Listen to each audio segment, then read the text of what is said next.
कैसे हैं आप सभी बच्चे। तो आज की इस वीडियो में मैं आप सभी बच्चों को FOIP semester third major paper 4 physics आपका यानी शॉर्ट में जिसे हम MJ4 भी कहते हैं, तो इसका सिलेबस बताऊंगा। साथ ही साथ PYQ से जुड़ा हुआ जो इंपॉर्टेंट क्वेश्चन पूछा जाएगा वो भी बताऊंगा। प्लस इस साल जो सवाल आ सकते हैं आपके सिलेबस के टॉपिक के हिसाब से, वो सारे क्वेश्चन को चलिए हम डिस्कस करते हैं।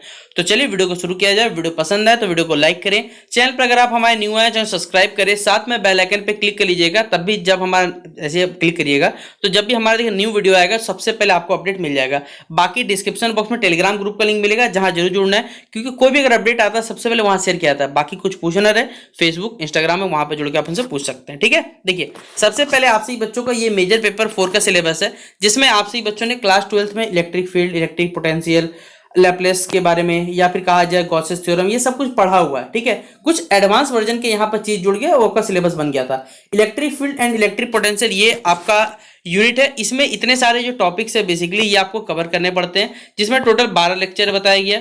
फिर अगला जो टॉपिक है आपके सिलेबस के हिसाब से वो है डाइलेक्ट्रिक प्रॉपर्टीज ऑफ मैटर, जिसमें electric field in matter, polarisation charges, electrical susceptibility क्या होता है ये बताना है, कैपेसिटर के बारे में।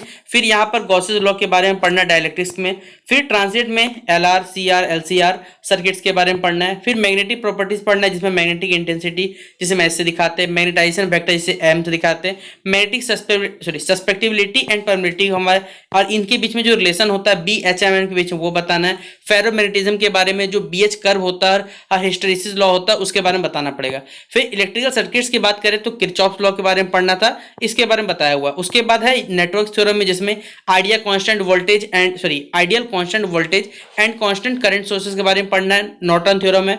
और फिर यहाँ पर है बैलिस्टिक गैल्वेनोमीटर के बारे में पढ़ना है। ये सारा का सारा टॉपिक पढ़ना था। ठीक है, तो ये तो रहा आपसे बच्चों का सिलेबस। अब आते हैं चलिए इंपॉर्टेंट क्वेश्चन पे।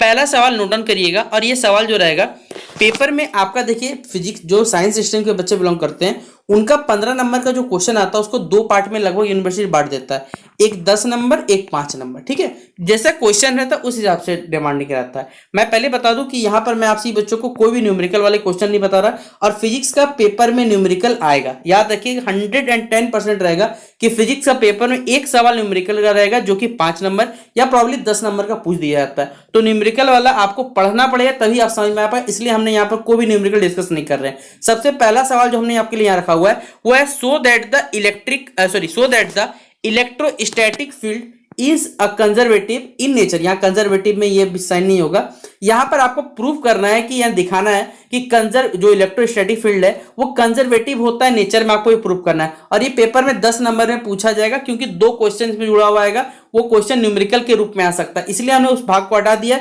सिर्फ हमने ये रखा है कि इलेक्ट्रोस्टैटिक फील्ड जो है वो कंजर्वेटिव नेचर में होता है, ये प्रूव करना है। अगला सवाल है distinguish between charge sensitivity and current sensitivity of A ballistic galvanometer. Ballistic galvanometer में जो चार्ज सेंसिटिविटी और करंट सेंसिटिविटी होता है इसके बीच में आपको अंतर स्पष्ट करना, डिस्टिंग्विश करना, ये बताना है।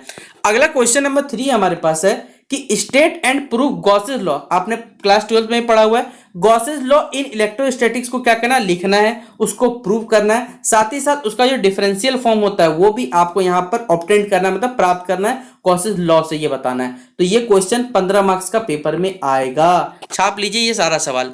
अगला सवाल है what is an electrical image. Electrical image क्या होता है इसके बारे में बताना है। फिर explain the method of electrical images applied for the solution of electrostatic problem के लिए जो हम लोग इलेक्ट्रिकल इमेजेस इस्तेमाल करते हैं उसमें जो मेथड यूज करते हैं उसके बारे में बताइए। फिर आपको कैलकुलेट करना है with the help of the method of electrical image का आपको सहायता से जो potential at any point when a point charge, जब कोई किसी पॉइंट चार्ज क्यू को हम लोग क्या करते हैं किसी एक फिक्स डिस्टेंस पर डी के सामने रखते हैं, कोई conducting plane of infinite extent maintain at zero potential, इस कंडीशन रखते हैं। तो इसका हमको क्या ज्ञात करना, इलेक्ट्रिकल इमेज ज्ञात करना, ये हमें बताना है। तो ये क्वेश्चन तो भैया 15 एकदम आएगा, याद रखें ऐसा सवाल। तो ये 15 मार्क्स में आता है सवाल।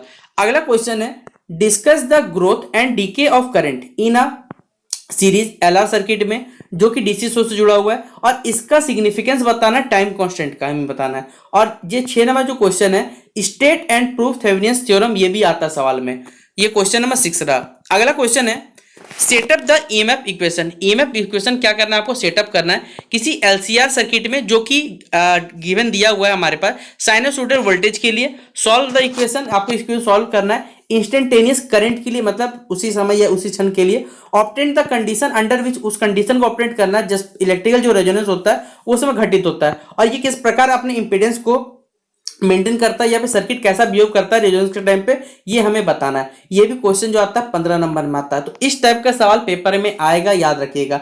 अब 15 मार्क्स का आएगा भैया, जितना डेरिवेशन रहे, जितना प्रूफ करना, जितना ज्यादा लिखेगा ज्यादा बेटर रहेगा। अगर कोई थ्योरम भी आता है तो बड़ा चढ़ा 15 नंबर का सवाल रहेगा तो मिनिमम 3 पेज तो लिखना ही है, ज्यादा जितना लिखे बहुत बेहतर, लेकिन मिनिमम 3 पेज आपको लिखना पड़ेगा। अब इसके अलावा देखिए कुछ टॉपिक के हिसाब से जो इंपॉर्टेंट क्वेश्चन 5 नंबर डिफाइन के रूप में बन सकते हैं या पूछे जा सकते हैं। यहां पर पहला सवाल पूछा गया electric field and electric potential से डिराइव करना है Laplace and Poisson equation and their solution in Cartesian coordinates आपको बताना है। फिर एक्सप्लेन करना है गॉस लॉ, इंटीग्रल और साथ ही साथ डिफरेंस। देखिए इस बार डिफरेंशियल फॉर्म आ चुका है तो हो सकता है शायद इंटीग्रल पूछ लिया जाए आपसे। फिर अगला बताना है, एक्सप्लेन करना है या डिस्कस करना है मल्टीपोल एक्सपेंशन के बारे में, जिसमें मोनोपोल, डायपोल, क्वाड्रोपोल और उनके सिग्निफिकेंस क्या होता है इलेक्ट्रिकल फील्ड में, ये बताना है। फिर अगला बताना सवाल में what is the method of image, image का मेथड क्या होता है, इसके एप्लीकेशन क्या होते हैं, प्लेन इनफाइनाइट शीट और एक स्फीयर को लेके ये हमें बताना है। अगला क्वेश्चन है डिराइव करना है एक्सप्रेशन को एनर्जी डेंसिटी किसी एक इलेक्ट्रिकल फील्ड में, ये बताना है। फिर इसी प्रकार डाइलेक्ट्रिक प्रॉपर्टीज ऑफ मेटल जो सवाल पूछे जाएंगे उसमें पोलराइजेशन चार्जेस क्या होते हैं डाइलेक्ट्रिक्स में, ये हमें बताना है। फिर एक्सप्लेन करना है जो कंसेप्ट होता है सस्पेक्टिबिलिटी, डाइलेक्ट्रिक कांस्टेंट और डिस्प्लेसमेंट वेक्टर, ये बताना है।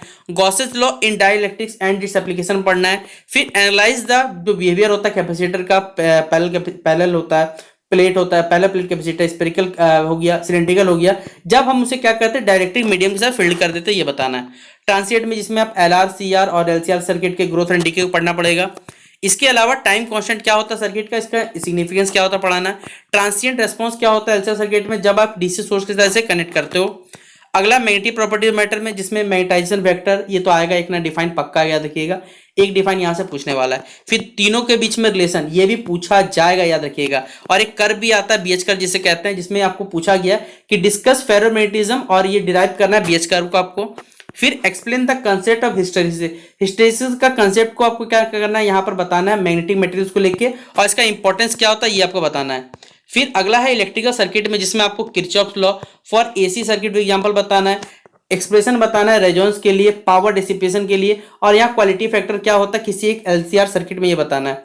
फिर एक्सप्लेन करना है एक एंडरसन ब्रिज को या डी सॉल्टी ब्रिज या Owen's bridge with vector diagram, ये बताना है। फिर describe the structure and working of 3 phase electrical power supply, delta and star connection का ये बताना है। और नेटवर्क थ्योरम से पूछा गया कि ideal constant voltage and constant current sources क्या होता है बताना, एक्सप्लेन करना है।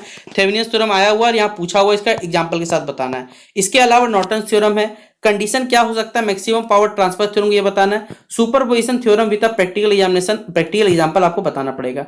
और बैलिस्टिक गैल्वेनोमीटर जो लास्ट टॉपिक है, इसमें टॉर्क एक्सप्रेशन बताना किसी करंट लूप में बैलिस्टिक गैल्वेनोमीटर में, या discuss the current and charge sensitivity क्या होता है बैलिस्टिक गैल्वेनोमीटर के लिए, या कंसेप्ट क्या होता है इलेक्ट्रोमैग्नेटिक डैम्पिंग का गैल्वेनोमीटर, ये बताना पड़ेगा।